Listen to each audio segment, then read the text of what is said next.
સર્વ પરિવારના સભ્યો, સ્ટેજ ઉપર ઉપસ્થિત સર્વ મારા વડીલો, સભામાં ઉપસ્થિત રામોલ ગામના સર્વ આમંત્રિત મહેમાનો અને આ સ્કૂલના આ ફૂલવાડીના ફૂલો,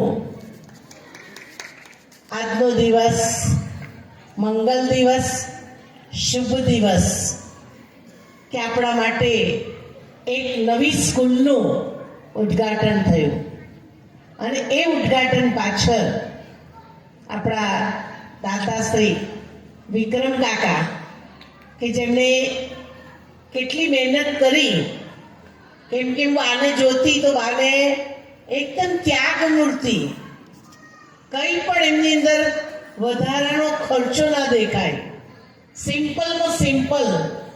અને એ બાની યાદની અંદર, એ બાની પાછળ જ્યારે આટલી સરસ સ્કૂલ તૈયાર થતી હોય તો ખરેખર અંતરિક્ષમાં રહેલા બાના પણ ઉપરથી દુઆઓ અને આશીર્વાદ મળી રહ્યા છે. આ તમારા બધા ઉપર દુઆઓની શું થઈ રહી છે? વર્ષા થઈ રહી છે. અહીંયા બેઠેલા સ્ટુડન્ટો તો વર્ષા કરે જ છે, પણ ઉપર રહેલા વડીલો પણ તમને આશીર્વાદ આપે છે. જે લોકો મા બાપની ઈચ્છા પૂર્ણ કરે છે. કેમ કે અંદર એન્ટર થતા જ મને ચીમન કાકા યાદ આવ્યા. ચીમન કાકાના બાપુજીએ આ જગ્યા આપી. આ જગ્યાનું ખેંચાણ જો એમનો જ વંશવેલો, ચીમન કાકાનો જ પરિવાર, ચીમન કાકાનો જ કુટુંબ નરેશભાઈ વિક્રમભાઈને અહીં સુધી ખેંચી લાયા અને આટલી મોટી સેવા માટે એમને નિમિત્ત બનાયા.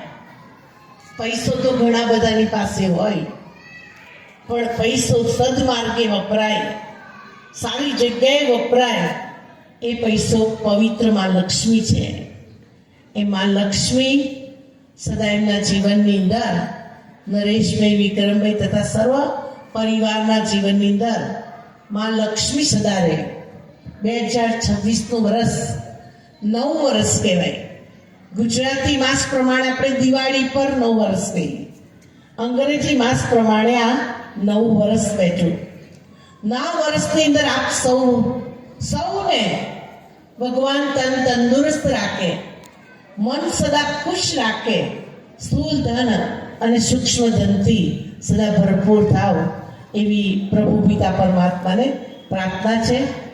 ભગવાન આવી સારી સારી સેવાઓ આ પરિવાર દ્વારા, આ સંસ્કારી બાળકો દ્વારા, આમને મેં કહું, આ ગુજરાતી સમજણ પડે છે? કારણ કે હું તો ગુજરાતીમાં ગરવા ગવડાવું છું કે એકડો બગડો ખબર પડે છે કે ખબર પડે નહીં, ગુજરાતીમાં ગરવા ગવડાવું છું. એટલે વિચારો કે પાયાની કેળવણી જ કેટલી સરસ છે.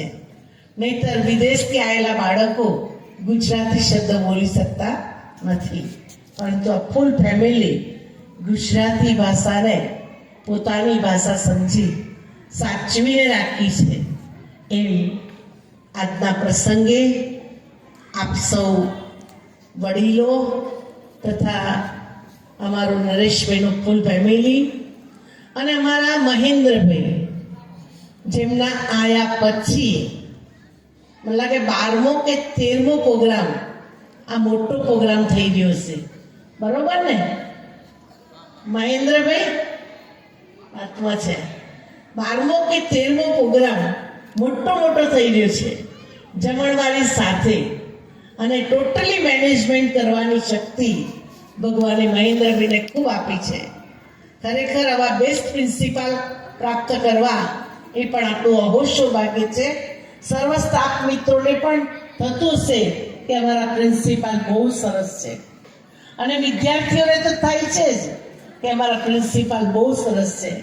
તો અમારા મહેન્દ્રભાઈને પણ આવી સંસ્થાઓ દાન કરતી રહે, આવું દાન આવતું રહે અને આવી સેવા કરતા રહે. મહેન્દ્રભાઈને પણ ભગવાન ખૂબ શક્તિ આવે અને ખૂબ સુંદર સ્ટુડન્ટોને તૈયાર કરે એવી મારી પ્રભુને પ્રાર્થના છે. ઓમ શાંતિ.